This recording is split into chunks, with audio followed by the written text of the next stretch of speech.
সম্মানিত দর্শক এবং শ্রোতাবৃন্দ, আমি যশোরী বাংলাদেশি সেবা পার্টির পক্ষ থেকে আপনাদের সকলকে জানাই আসসালামু আলাইকুম ওয়া রাহমাতুল্লাহ।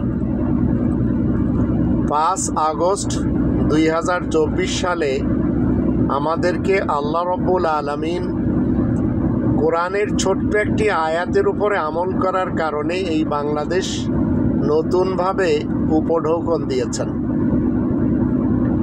এটি নিয়ে আমি আপনাদের সামনে আলোচনা করব, যদিও কোরআন বিরোধী কিছু রাজনীতিবিদ এবং কিছু ধর্মজীবী মোল্লা এটি টিকিয়ে রাখতে দিবে না।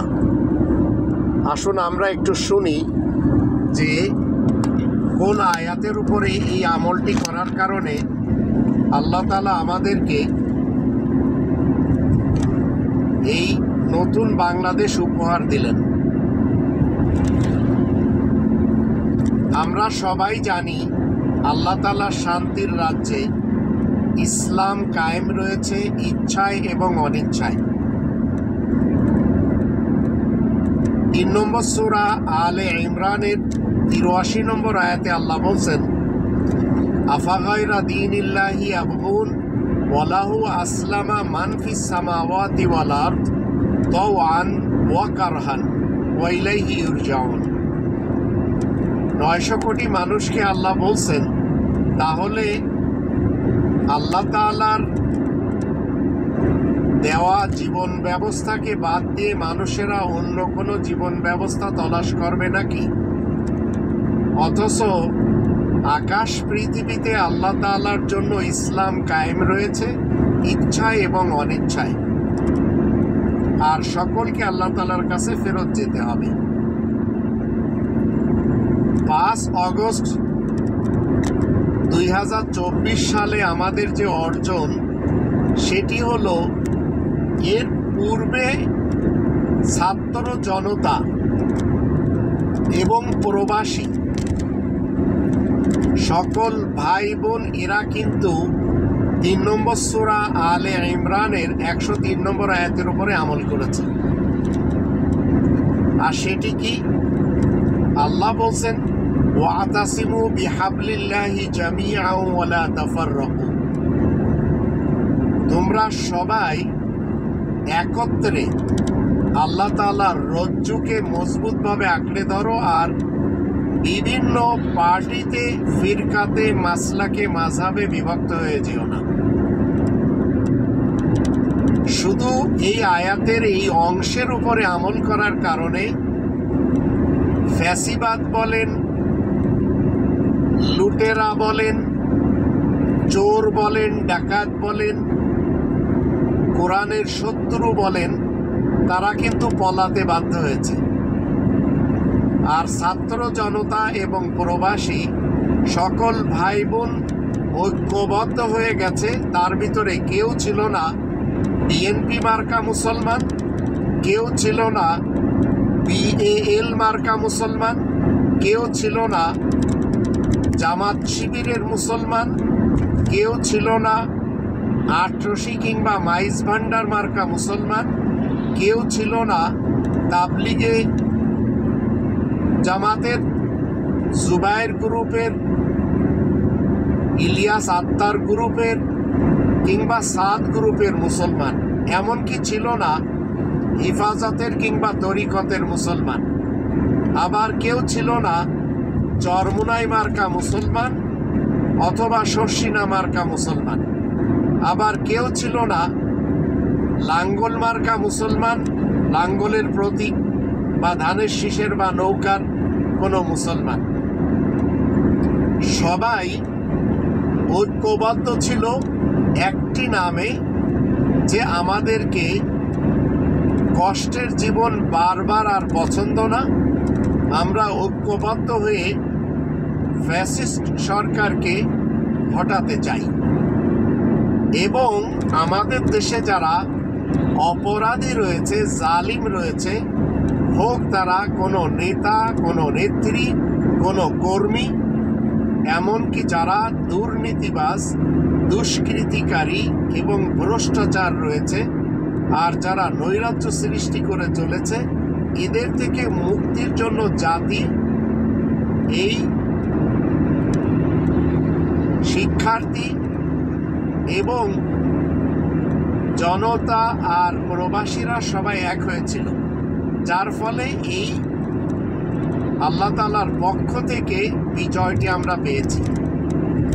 এখনই বিজয় পাওয়ার পর আমাদের কি কোনোভাবে উচিত হবে যে মুখোশের আড়ালে যারা ভারতের গোয়েন্দা সংস্থা রয়ের এজেন্ট, মুখোশের আড়ালে যারা দিল্লির দাসখতকে মেনে চলতে চায়, দিল্লির সামনে নিজেদের ব্যক্তিত্বকে সাষ্টাঙ্গ প্রণিপাত করে চলতে চায়, এমনকি এই মুহূর্তে আমরা জেনেও গেছি শতাব্দীর শ্রেষ্ঠ মীর জাফর খ্যাত আসিফ নজরুল গংরা ডক্টর মোহাম্মদ ইউনূসের চারিপাশে ঘেরাও ঢেলে দিয়েছে, ঘেরাও করে রেখেছে এবং এমন কিছু বুড়োদেরকে আমরা দেখতে পাচ্ছি যারা কখনো রাজনীতি থেকে রিটায়ার্ডে যাবে না, কারণ তারা রাজনীতি তো করে না, জানেও না। তারা মূলত দুর্নীতি করে কিভাবে অবৈধভাবে রিবাখর হয়ে টাকা পয়সা আত্মসাৎ করবে এবং নিজ দেশে আর ভিন দেশে তাদের সন্তানদের কাছে পাঠাবে, এইগুলির চক্করে যারা থাকে তারা কখনো রিটায়ার্ডে যায় না।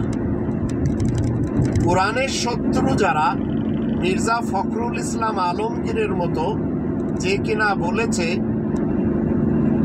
বিএনপি শরিয়া আইনে বিশ্বাসী না, আবার বলেছে কোরআনের সাথে রাজনীতির কোনো সম্পর্ক নেই, ঠিক একই ধারাবাহিকতায় হাসিনা নিজেই বলেছিল দেশ মদিনা সনদে চালাবে, কিন্তু চালিয়েছে মুজিব সনদে।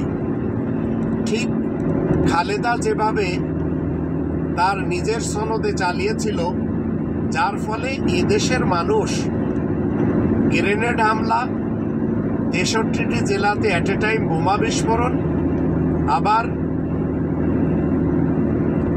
পিলখানার ঘটনা, শ্যাপলা চত্বরের ঘটনা, হলি আর্টিজেনের ঘটনা, 7 মার্ডারের ঘটনা, এগুলি সব একের পর এক দেখেছে। এই জাতি কোরআনের 3 নম্বর সূরা আলে ইমরান এর শুধু 103 নম্বর আয়াতের উপরে কিছুদিন ধারণ করার কারণে, আমল করার কারণে আল্লাহ তাআলা একটি বিজয় আমাদেরকে দিয়েছেন। এখন মুখোশের আড়ালে শতাব্দীর শ্রেষ্ঠ মীর জাফর খ্যাত আসিফ নজরুল এবং তার গং, এরা সবাই আবার মাথাচাড়া দিয়ে উঠেছে। এখন ছাত্র জনতা এরা কোনো বৈষম্য রাখেনি। প্রবাসী ভাই বোন, নিজ দেশের নাগরিক এবং ছাত্র, এরা সবাই এক হয়ে গিয়েছিল। আর শুধু আল্লাহ তাআলার এই আয়াতের একটি অংশের উপরে আমল করার কারণে এই দেশটি আল্লাহ আমাদেরকে নতুনভাবে দিয়েছেন। এখন আবার আমরা দেখে চলেছি যারা অতীতে লুটপাট করে খেয়েছিল তাদের বিদায়ের পর আর এক দল তারা লুটপাট শুরু করে দিয়েছে। তো বিএনপি মার্কা মুসলমান এরা কখনো কোরআনের শাসন পছন্দ করেনি, করবেও না। আবার বিএএল বাল বাংলাদেশ আওয়ামী লীগ মার্কা মুসলমান, তারা কখনো কোরআনের শাসন পছন্দ করেনি, করবেও না। এখন যারা মৌলবাদ আমাদের দেশে ঐক্যবদ্ধ হচ্ছে না, এরা কেউ কোরআনের শাসন পছন্দ করে না, কারণ এদের দলগুলির প্রধান যারা, এরা সবাই আমাদের দেশের 18 কোটি মানুষকে কোরআনচ্যুত করে রেখেছে। সবেমাত্র আমরা দেখলাম এই আজহারি বলেন, এই আহমদুল্লাহ বলেন, এই ধর্মজীবী করে যারা খায়, এরা এত বড় একটি মাহফিল যশোরে করলো, আমার জেলা, এবং যশোরের মানুষকে এমনভাবে বাংলাদেশের বাকি জেলাগুলির সামনে নিচু পড়ল, এর জন্য দায়ী হচ্ছে এই আকিজ গ্রুপ অফ কোম্পানি বা আদ-দ্বীন ফাউন্ডেশন। এই ভাড়াটে মৌলবীদেরকে এনে যশোরবাসীদের পকেট মেরেছে, যশোরবাসীদের স্বর্ণ লুটে নিয়ে গেছে। কারা নিয়ে গেছে, কেন নিয়ে গেছে, কারণ কি? কারণ হলো এই আদ-দ্বীন ফাউন্ডেশন, এই আকিজ গ্রুপ অফ কোম্পানি এবং এই মিজানুর রহমান আজহারি টাইপের যত ধর্মজীবী মৌলবী আমাদের দেশে রয়েছে, এদের কারণে। কিভাবে? এই মৌলবীরা, আপনারা সবাই জেনে থাকবেন, আমরা যখন বাসে চড়ি, বাসে চড়াকালীন সময় আমাদের পকেট কখন মারে? যখন আমাদের হাত দুটো উপরে থাকে। আর হাত দুটো উপরে কখন থাকে? বাসে ভিড় থাকলে সিট পাওয়া যায় না, তো রড ধরে আমাদের দাঁড়াতে হয়। ওই মুহূর্তে আমাদের দুটি হাত যখন রড ধরে আমরা দাঁড়াই, তখন পকেট মার যারা, তারা পকেট থেকে সব কিছু নিয়ে নেয়। আর এই মিজানুর রহমান আজহারি টাইপের, এই মামুনুল হক টাইপের, এই তারেক মুনাওয়ার টাইপের, এই মুফতি আমির হামজা টাইপের, এই কুয়াকাটা হুজুর বলেন, চরমনার হুজুর বলেন, শর্ষিনা রুজুল বলেন, এই যারা ধর্মজীবী করে আমাদের দেশে খাচ্ছে, এই আহমদুল্লাহ গং যারা, এই ইনায়েতুল্লাহ আব্বাসী যারা, এরা দেখবেন যখন এরা কোরআন বিরোধী বক্তৃতা দেয়, তখন শ্রোতাদেরকে বলে, আপনারা কে কে আছেন জান দেওয়ার জন্য, কে কে আছেন ইসলামের জন্য শহীদ হতে, যারা রাজি আছেন তারা হাত উঠান। এই যখন হাত উঠায়, তো কেউ কিন্তু এক হাত উঠায় না, দুই হাত উঠায়। ওই ফাঁকে যারা পকেটমার ছিনতাইকারী, তারা তাদের কাজ সেরে নেয়। তো যশোর এই যে কাজটি হলো, যশোর কোতোয়ালি থানাতে এখনো পর্যন্ত ডায়েরি লেখা হচ্ছে, কারোর স্বর্ণ লুটে নেওয়া হয়েছে, কারোর পকেট থেকে মোবাইল নেওয়া হয়েছে, কারোর পকেট থেকে টাকা নেওয়া হয়েছে। আবার হসপিটালগুলি এই মুহূর্তে ওই সব লোকেরা চিকিৎসাধীন আছেন যারা ইনজিউরি হয়েছে। এসবের দায়ভার যাবে এই আহমদুল্লাহ গং, এই মিজানুর রহমান আজহারি, আর এই আদ-দ্বীন ফাউন্ডেশন, এই আকিজ গ্রুপ অফ কোম্পানি। এদের কারণে আজ আমাদের দেশের মানুষ যশোরের লোকদেরকে ঘৃণা করা শুরু করেছে, যে যশোরের মানুষ পকেটমার, যশোরের মানুষ ছিনতাইকারী। মূলত এইগুলির আসল রহস্য আপনাদের সামনে আমি তুলে ধরলাম। এই ইনায়েতুল্লাহ আব্বাসী মার্কা, এই তাহেরি মার্কা, এই শায়েখ আহমদুল্লাহ মার্কা, এই আব্দুর রাজ্জাক বিন ইউসুফ মার্কা, যত মৌলবী রয়েছে আমাদের দেশে, এই সুন্নি শিয়া সালাফি যত ওয়াইজিন রয়েছে আমাদের দেশে, এই আবু তহা আদনান বলেন, এই আব্দুর রাজ্জাক বিন ইউসুফ, মুজাফফর বিন মোহসেন, এরা দেখবেন কথায় কথায় সকলকে বলবে, উপস্থিত হাজিরিন, আপনারা যারা ইসলামের জন্য জান দিতে চান, আপনারা যারা গজওয়া হিন্দে শরিক হতে চান, আপনারা কে কে রাজি আছেন? কাজী ইব্রাহিমের মতো যারা রয়েছে, এরা সবাই বলবে আপনারা হাত উঠান। যখন সবাই দুই হাত উঠায়, তখন সব জায়গা থেকে এদের পকেট থেকে যারা পকেটমার, তারা কি করে? আপনার পকেট খালি করে চলে যায়। তো এক শ্রেণীর লোক মসজিদে আসে, তারা মুসল্লি সেজে, মূলত তারা যাওয়ার সময় যেমন জুতা চুরি করে নিয়ে যায়। তো এই ধরনের বড় বড় ওয়াইজিন বা বড় বড় প্যান্ডেল যারা অ্যারেঞ্জ করে আকিজ গ্রুপ অফ কোম্পানির মতো, আর এই আহমদুল্লাহ গং এবং মিজানুর রহমান আজহারি গংরা যখন কথা বলে, মনে রাখবেন সব জায়গাতে এই ধরনের ঘটনা ঘটিয়ে দেওয়া হয়।